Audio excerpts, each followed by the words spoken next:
The cadet ship broke through the dark clouds of the forgotten world. For many hours, the young aliens had trained for this moment, but none of them truly believed the stories. They had heard legends of a place called Earth, a planet so deadly that even its creators, the humans, could not survive here forever. Some cadets laughed when their instructors called it a death world. Now, as the ship descended into the thick blue sky, none of them laughed. The ground came closer. Vast oceans stretched under the sunlight. Forests like emerald carpets covered the land. Mountains reached high into the clouds like giant guardians of stone. To the cadets' surprise, Earth looked beautiful. Too beautiful. When the landing gear touched the soil, the cadets stood silent. The air shimmered with strange energy. The ground felt alive, almost breathing beneath their boots. They had expected fire, poison, and storms. Instead, they heard birds singing. They saw rivers shining like silver threads. One cadet whispered, "Is this really the death world? It looks more like paradise." Their leader, a tall cadet named Zurel, raised his hand for silence. "Do not trust what you see," he warned. "Remember what the masters told us, Earth kills in silence. Even the smallest insect here can bring death." His voice trembled, though he tried to sound strong. The cadets moved slowly across the landing zone. Their scanners beeped with warning signs. The oxygen level was thick, heavier than what their bodies were used to. The gravity pressed harder on their legs, making each step feel heavy. The soil was rich, but it released faint gases that confused their sensors. The world looked calm, yet every detail screamed danger. They reached the ruins of an ancient human city. Tall buildings stood broken but still strong, as if daring time to destroy them. Steel towers bent but did not fall. Cracked windows reflected the cadets' worried faces. Vines crawled up walls like living snakes, gripping stone and glass tightly. Somewhere in the distance, a metal beam groaned and collapsed, echoing like a warning bell. One cadet touched a wall and frowned. The surface was burned, scarred by weapons of fire. Scratches ran across the stone. At first they seemed random, but then the cadet's eyes widened. They were not scratches. They were words. Words carved by human hands long ago. "We warned the stars." They never listened. The cadet stepped back in silence. The message was old, but the anger behind it still felt alive. Who had the humans warned, and what danger had the galaxy ignored? The cadets continued forward. The streets were filled with dust and broken machines. Some machines were larger than houses, covered in rust, but their design was alien even to the cadets. Strange wheels, blackened glass, tubes that once carried energy. The city had been alive once, filled with human voices. Now it was only ghosts. Suddenly, Cadet Jorah shouted. She had found something buried under the dirt. The group rushed to her side and began digging with their tools. Dust rose into the air, thick and bitter. Slowly, the shape revealed itself. It was a skull, not an animal skull, not some strange beast. A human skull. It was large, far larger than the cadets had imagined. Its empty eyes stared at them with silent fury. Cracks spread across its surface, but it still looked strong, as if even death could not break it. The cadets froze, their bodies shaking. For the first time, they truly felt the fear their teachers had tried to explain. Humans had lived here. Humans had died here. And if the stories were true, they had fought until the very end. Zurel knelt and touched the skull gently. "They were giants," he whispered. "No wonder the galaxy feared them." As the cadets stared, another discovery caught their eyes. Half buried beside the skull was a strange object. Metal, sharp and glowing faintly even after centuries. It was a weapon. A human weapon. Its surface was scratched with strange marks, symbols the cadets could not read. Yet the power inside it still pulsed like a heartbeat refusing to stop. Jorah reached out. "Maybe it is safe now," she said softly. Her fingers brushed the weapon's surface. The ground shook. A faint hum filled the air, low and deep, like the growl of a predator waking from sleep. The weapon's glow brightened. Lights flashed across its body, and the earth beneath it cracked open. The cadets jumped back in panic. Their scanners screamed warnings. The weapon was not dead. It was waking. From the silence of the ruined city, a voice echoed. Not a living voice, but a recording hidden in the weapon itself. The sound was broken, filled with static, but the words were clear. "If you hear this, then you have entered the land of humanity. We were the children of the Deathworld. We fought, we bled, and we burned. And if you are wise, you will leave before Earth remembers you." The cadets froze, their hearts racing. The ruins around them seemed to close in like shadows. The birds had gone silent. The wind whispered through the broken towers, and for the first time since landing, the cadets realized the truth. Earth was not dead. It was waiting. The weapon still glowed faintly on the ground, humming like a living thing. None of the cadets dared touch it again.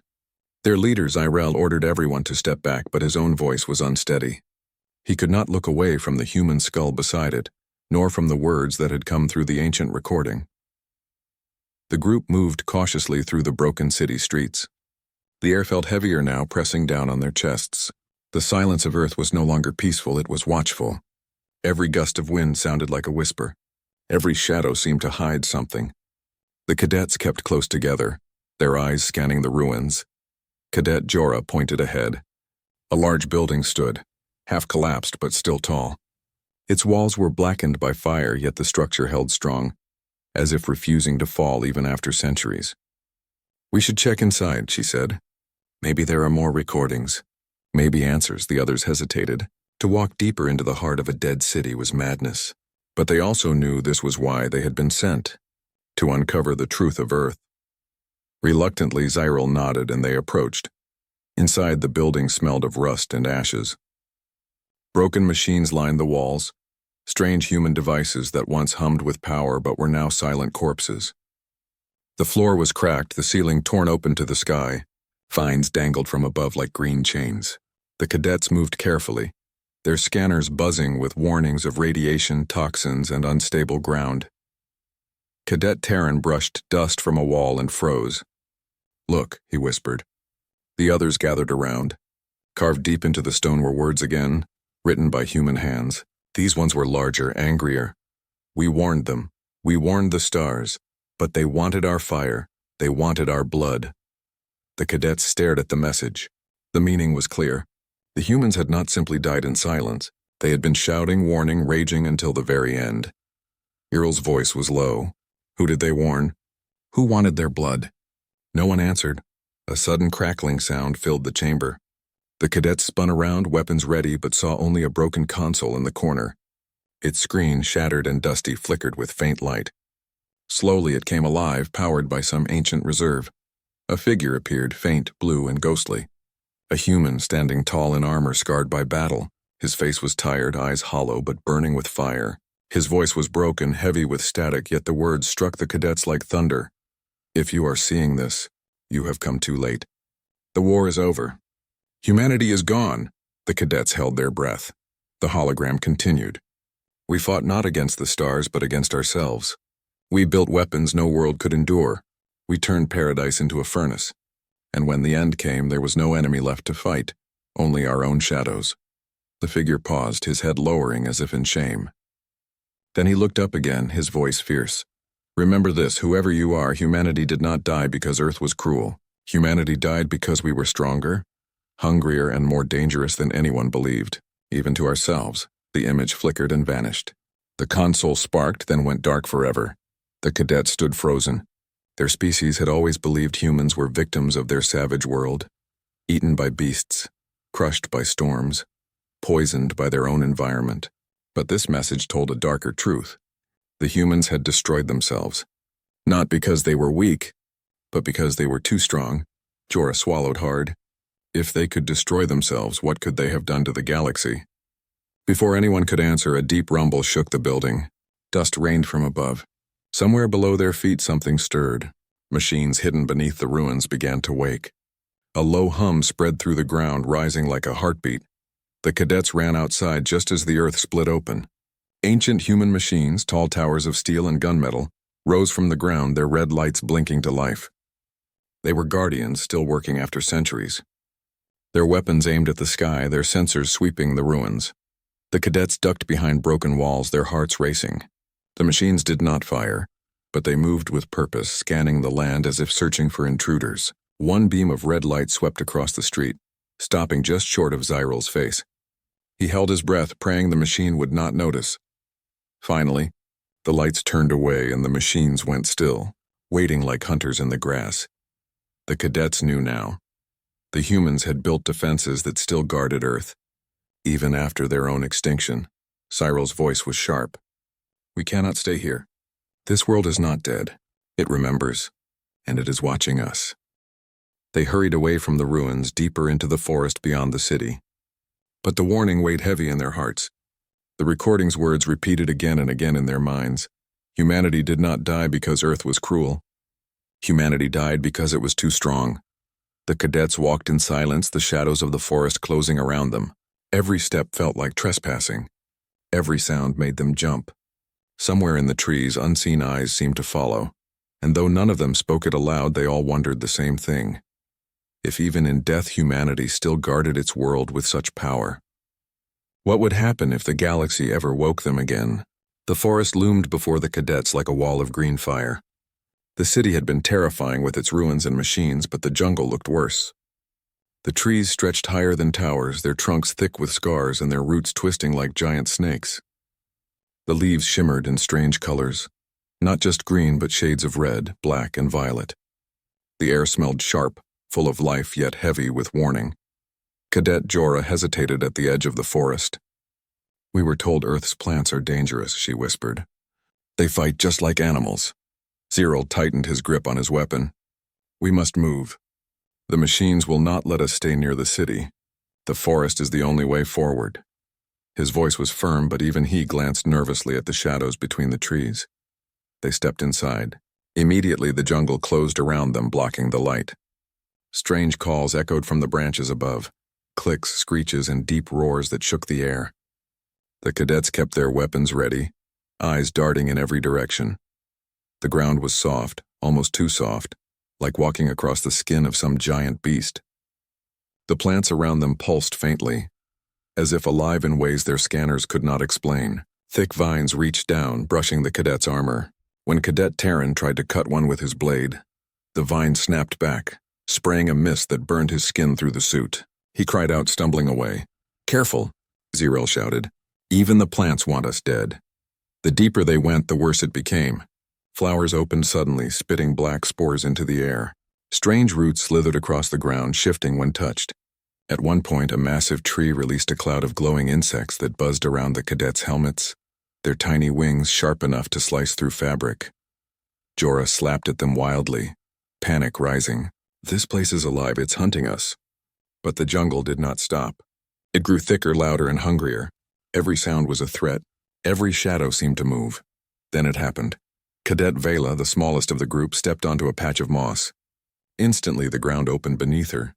She screamed as thick vines shot upward, wrapping around her legs and waist. They pulled her down into a pit lined with jagged teeth-like roots. "Vela!" Zeril shouted. The cadets rushed forward, grabbing her arms. The vines tightened, pulling harder, trying to swallow her whole. Her armor cracked under the pressure. Terran ignited his plasma torch and slashed at the vines. The jungle screamed, yes, screamed as if in pain. The vines recoiled, hissing and writhing like snakes. Smoke rose from the burned roots, filling the air with a bitter stench. Together, the cadets pulled Vela free, dragging her out of the pit. Her armor was torn, her face pale with terror. She gasped, "It tried to eat me. The forest tried to eat me." The cadets looked at one another in horror. This was no ordinary jungle. This was a predator. They pressed on, shaken but alert. Every step was careful now. They avoided moss, avoided vines, avoided flowers. But even so, the forest seemed to shift around them, guiding them deeper. It felt alive, aware of their presence. Hours passed in heavy silence. The cadets were exhausted, nerves frayed. Then from somewhere in the distance they heard it. Footsteps. Heavy, deliberate, not from any of them. The sound echoed through the trees. Thud, thud, thud, like something massive walking on two legs. The cadets froze, eyes wide. The jungle itself seemed to grow still, as if listening. Cyril motioned for silence. They crouched low, hidden among the roots. The footsteps drew closer, shaking the ground. Branches snapped. Leaves shivered. The cadets held their breath, waiting to see what creature called the Deathworld home. But when the shape moved between the trees, their blood ran cold. It was not an animal. It was not a beast, it was a machine, a giant war machine, human-made, still patrolling after centuries. Its frame was covered in moss and vines, but its core glowed with red light.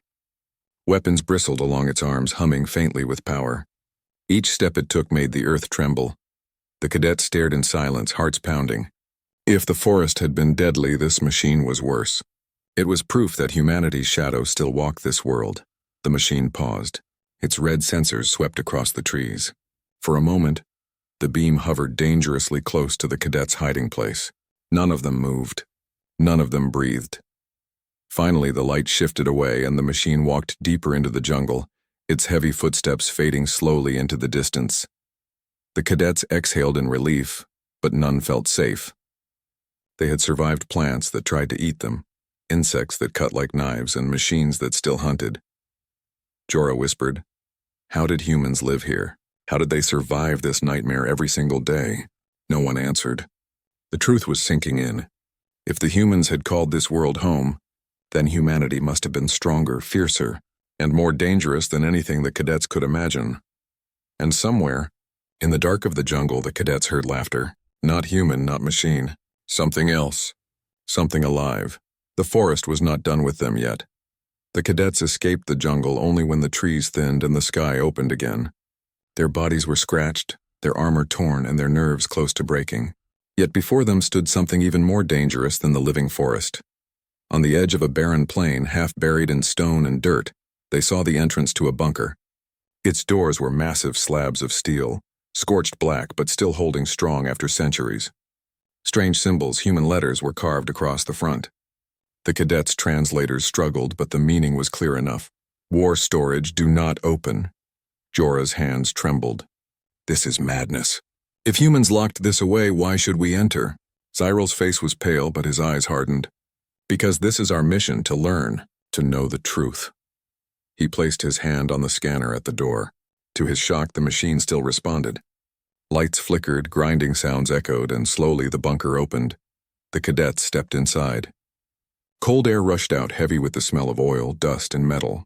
Long halls stretched ahead, lined with crates, weapons, and machines that glimmered under faint emergency lights. The walls were scarred, as if battles had raged even here. Every step echoed loudly, their hearts beating faster. They passed strange devices, launchers, cannons, blades of steel sharper than anything their species had ever forged. Some weapons hummed with dormant power, still alive after centuries. Cadet Vela reached out toward a strange black sphere on a pedestal. "What is this?" she whispered. Before anyone could stop her, the sphere lit up. A blast of light filled the hall. Suddenly, the cadets were surrounded, not by reality, but by a hologram. They were no longer standing in a bunker. They were in the middle of a battlefield. The ground shook as human soldiers charged past them, shouting war cries that rattled the cadets' bones. Explosions tore the air, fire spread across the horizon, and giant machines marched beside the humans, raining destruction on everything in sight. The cadets panicked, stumbling backward, but the hologram passed through them. It was only a recording, but it felt alive, too real to ignore. One soldier stopped just meters away. His face was covered in dirt and blood, his eyes wild with fury. He shouted something the translators caught. "No fear, no retreat. Humanity stands eternal." Then he raised his weapon and fired at an enemy unseen, his shot shaking the air. The simulation shifted. Another scene appeared. Humans fighting humans. Armies of equal power tearing each other apart. Cities burned, oceans boiled, skies turned black. The cadets covered their ears as screams and explosions filled the hall. "This is impossible," Terran whispered, trembling. They destroyed themselves. With this power? With this fury? The hologram flickered, showing more battles, more fire, more death. Again and again, humanity fought. Against beasts, against machines, against each other. There was no peace, only war, endless and merciless. The cadets fell silent. They had trained for combat all their lives, but nothing compared to this. Their people fought carefully, with rules, with limits. But humans fought like survival itself depended on every breath, every strike. Garel's voice cracked. No wonder the galaxy feared them. This is what they were. As he spoke, the hologram shifted one final time. The battlefield vanished, replaced by a single human figure standing in the ruins. A commander, tall and grim, his body broken but unyielding. He looked directly into the cadets' eyes as if he could see them across centuries. "Know this," the commander's voice thundered. "We were born on a Deathworld. Everything here fought to kill us, so we learned to fight harder, fiercer, without mercy. The galaxy wanted our fire, but they could not control it. And in the end, it consumed even us." The hologram faded, leaving only silence and darkness. The cadets stood still, their breathing ragged. Jorah broke the silence. If even humans could not survive their own strength, what chance does anyone else have if their weapons still remain? Before anyone could answer, a sound echoed from deeper in the bunker. A slow, steady beeping. The cadets turned toward it, weapons ready. They followed the sound to a sealed chamber. The door was covered in frost, its edges glowing faintly. Inside, behind thick glass, they saw something that made their blood run cold. A stasis pod, and within it, laying still, eyes closed, was a human. The beeping matched the rhythm of a heartbeat. The cadets froze. For all the ruins, for all the death, one truth now stood before them. Humanity was not completely gone. Cyril whispered, voice trembling. Stars help us. One of them still lives. The bunker went silent again, but the cadets could no longer breathe easily. Because if one human had survived the Deathworld, how many more might still be waiting? The cadets stood frozen before the stasis pod. The glass was fogged with frost, but the shape inside was clear. A human. Broad shoulders, scarred skin, hair like tangled wire, face pale but fierce even in sleep. His chest rose and fell slowly, each breath weak yet steady. The beeping from the pod was the rhythm of life itself. For a long time, no one moved. The bunker seemed to hold its breath with them. The cadets had come to study ruins, not to meet the very thing their species feared. Humans were supposed to be gone, destroyed by their own world. Yet here one was, sleeping, waiting, alive. Jorah whispered, "He's been here for centuries, maybe longer." Cyril swallowed hard. His hands trembled on his weapon. "Do not wake him. We don't know what he is capable of." But the pod had its own will. As if sensing their presence, it hissed. Steam burst from its edges, the frost melting away. Lights flickered, then glowed green. The heartbeat grew louder, faster. "No!" Terran shouted. "It's opening!" The glass split apart with a hiss, sliding back into the machine. Cold mist poured into the air. The human inside gasped, choking, and his eyes shot open. The cadet stumbled backward, weapons raised. The human collapsed forward, falling to his knees on the metal floor. His breath was ragged, his body weak, but his eyes burned with a fire none of the cadets had ever seen. He looked at them. Not with fear, not with confusion, but with recognition. "So," he rasped, his voice rough as stone, "the stars finally come to pick over our bones." The cadets froze. Their translators caught every word. This was no mindless survivor. This was a man who understood. Jorah's voice shook. You survived the war? You are human?" The man coughed, forcing himself to stand. His body swayed, but his will was unbroken. "Human, yes, the last, or maybe just the last one foolish enough to cling to life." He spat blood on the floor and laughed bitterly. "Tell me, children of the stars, did you come to steal what we left behind? Our weapons? Our world?" "No," Cyril said quickly, lowering his weapon just slightly. "We came to learn, to understand what happened here." The man's eyes narrowed. He studied them, his gaze sharp, almost painful to endure. Then he shook his head slowly. "You should have stayed away. Earth is not a grave. It is a wound. And wounds remember." The cadets exchanged uneasy looks. The man staggered forward, leaning against the wall. His voice grew steadier as he spoke. "We lived on this world because it was home. Everything here tried to kill us, the air, the beasts, even the ground under our feet. But we adapted. We became stronger, harder, crueler than anything else alive. And that strength, it was our curse." He touched his chest, eyes distant with memory. "We were not destroyed by monsters. Not by invaders. We destroyed ourselves, because nothing in the galaxy was left to fear. Only each other. We were too strong, too clever, too dangerous to survive our own fire." The cadets listened in silence. The words struck deeper than the holograms, deeper than the ruins. This was not a recording. This was truth spoken from the last living mouth of humanity. Jorah whispered, "If that is true, why stay? Why cling to life in this death world?" The man's lips curled into a sad smile. "Because it is home. Because even in death, Earth is ours. And because..." His eyes darkened. "Because the planet itself does not forget." As if on cue, the ground trembled. Dust fell from the bunker ceiling.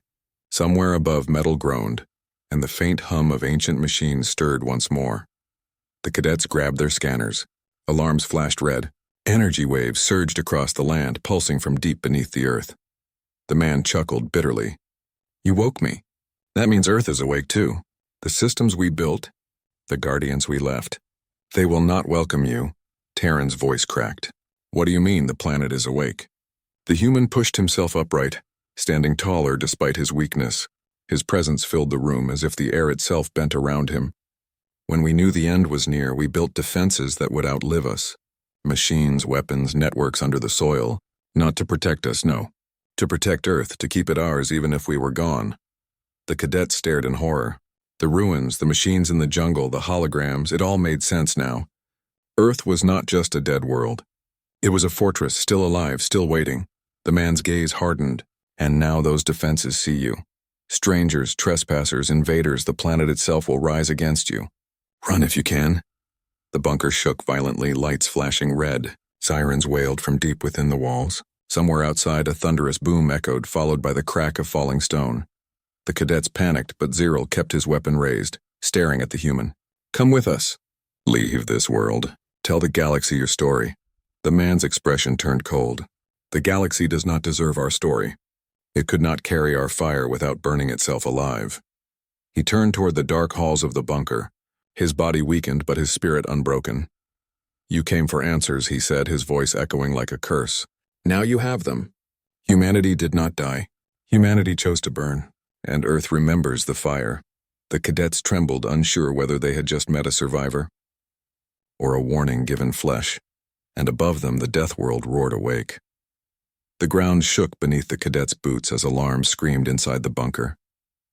The last human stood tall in the flickering light, his shadow stretching long against the steel walls. His eyes burned with something between warning and pride. You hear it? He said, voice low but steady. That is Earth, waking up! A violent tremor nearly threw the cadets to the floor. Dust rained down, pipes cracked, sparks burst from the ceiling. Somewhere far above, something massive groaned and shifted like a giant pulling itself out of slumber. Run, Zyril ordered. We must get out before this place collapses. The cadets bolted through the bunker's halls, their scanners wailing with red warnings.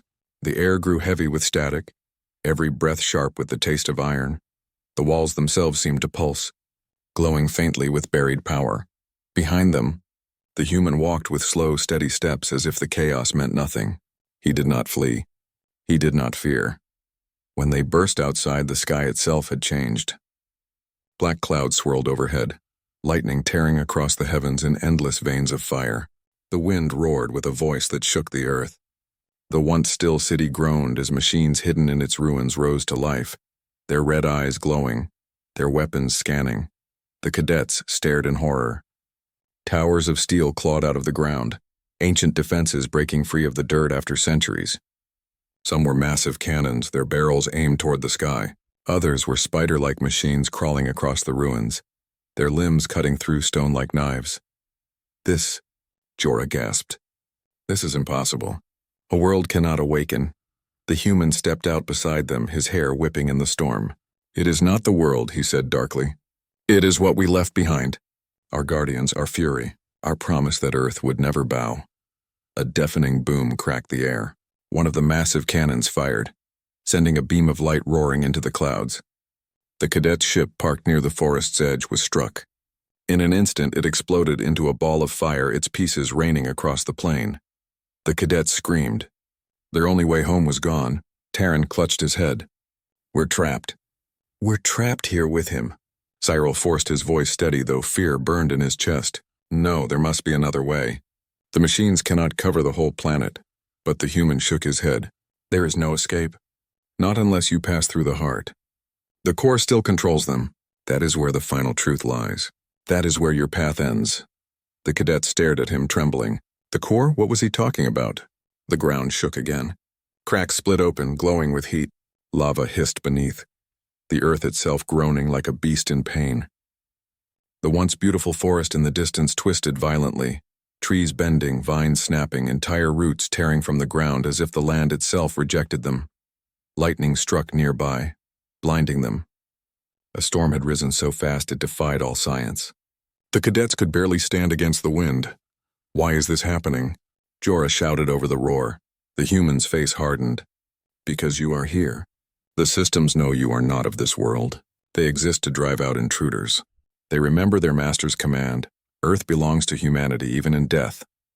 The machines marched closer now, dozens of them. Their footsteps made the ground tremble. Their weapons glowed, targeting the cadets with cold, merciless precision. "Fight or flee," Cyril barked, though his voice cracked with fear. "We cannot just stand here." But how could they fight an entire planet's defenses? Their weapons looked like toys compared to the massive cannons and steel beasts. Even if they fled into the forest, the jungle itself would swallow them. The human's gaze pierced through the storm. "If you wish to survive, follow me. The core lies beneath the old city. It is where we built our last refuge, and it is the only place you might be safe." "Safe?" Jorah spat. "In the heart of the machines?" "Safe," the human growled, "because I know the codes. Because I built them." The cadets froze. The truth struck them harder than the thunder above. This man was not just a survivor. He was one of the architects of Earth's defenses. He knew their secrets. Another cannon fired, scorching the ground meters away. The blast hurled the cadets into the dirt. Their ears rang, their vision blurred. "Choose," the human roared. "Stay here and die, or come with me into the fire and see what humanity truly left behind." The cadets looked at one another, terror written across every face. The storm, the machines, the living world, it was all too much. But what choice did they have? Cyril forced himself up, his voice hoarse but resolute. "We follow. Lead us." The human nodded once, then turned toward the ruins with steady steps. The cadets stumbled after him, chased by the thunder of awakening war machines. As they ran, the skies tore open with fire, the ground cracked with rage, and the Deathworld screamed like a beast roused from eternal sleep. The cadets finally understood. Earth was not just a planet. It was a battlefield that never ended. And now, they were part of its war. The storm howled above as the cadets followed the last human into the heart of the ruined city. The ground shook with every step, the machines of war rising all around them like steel giants. Red lights scanned the skies, cannons roared into the clouds, and the jungle itself hissed with rage. The Deathworld was alive, fighting as if it remembered its master's fury. The cadets stumbled through cracked streets and broken towers until they reached a vast crater. At its center stood a black tower half buried in stone, glowing faintly with power.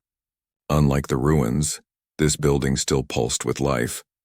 The human stopped and looked back at them, his scarred face lit by the storm.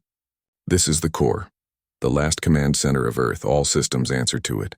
Inside you will find the truth." Zirael's throat was dry. "And what truth is that?" The man's eyes darkened. "The truth of why humanity burned itself away." They entered the tower. The air was heavy, electric, filled with a low hum that vibrated in their bones. The halls were lined with screens, still glowing faintly after centuries. Symbols flashed. Maps, numbers, warnings none of the cadets understood. At the center of the chamber they found it. A massive machine, its cables stretching like veins into the ground. And inside the machine, holograms. The core awoke. Images filled the chamber. Wars, cities burning, oceans boiling under fire. Humans fought humans endlessly without mercy, yet alongside the destruction the cadets saw something else. They saw humans building, creating, dreaming. They built machines that reached the stars, medicines that cured the incurable, art that lit the skies with beauty. The core spoke in a deep human voice, echoing through the chamber. "We were the children of a death world. We learned to fight because we had to. We learned to build because we dreamed to. We were monsters, and we were visionaries. We were both." The cadets stood in silence, overwhelmed. The hologram shifted again, showing humans laughing with families, reaching hands toward the stars, sharing food, singing songs.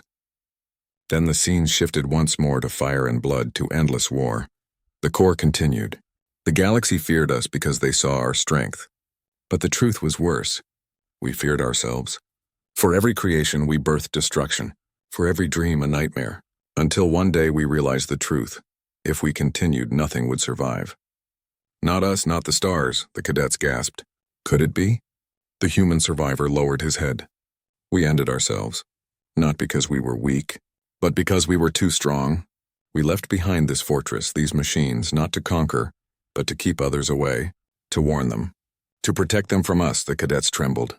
The galaxy's greatest fear had always been that humanity was destroyed by its cruel world. But the truth was far more terrifying. Humanity had chosen its own end.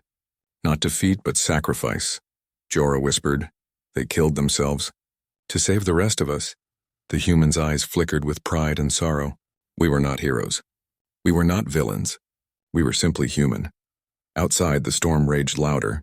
The machines around the city moved in endless patrols, their weapons ready to strike. The cadets knew they could not stay. But the human did not move toward them. "Come with us," Zirel begged.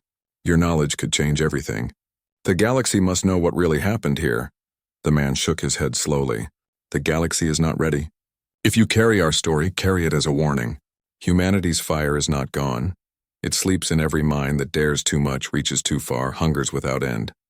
Tell them that." The ground rumbled again. The Corps' voice grew faint. "Systems failing. Defenses at maximum."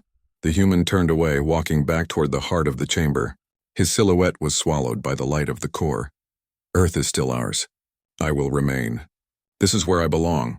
The cadets hesitated, torn between fear and awe. Then, with the walls trembling, they fled. They escaped through collapsing halls, past roaring machines, into the storm. The last thing they saw of the human was his figure standing proud, unbroken as the core glowed brighter. By some miracle, they found an escape pod buried in the ruins. It was small, ancient, but still functional. The cadets climbed aboard, hearts pounding, and launched into the storm. As the pod rose into the black sky, they looked back one last time. Earth burned with storms and fire, its machines standing guard like titans. A world alive, a world defiant, a world carrying the memory of its lost children. And in that moment, the cadets understood. Humanity was gone, yet not gone. It lived in every ruin, every weapon, every machine, every storm. Earth itself carried their legacy. When they finally broke free of the planet's grip and drifted into the silence of space, none of them spoke. They knew words could not capture what they had seen. But in their hearts, one truth echoed louder than the storm. Humanity had been the greatest terror and the greatest hope. And though it had burned itself away, its shadow still stretched across the stars.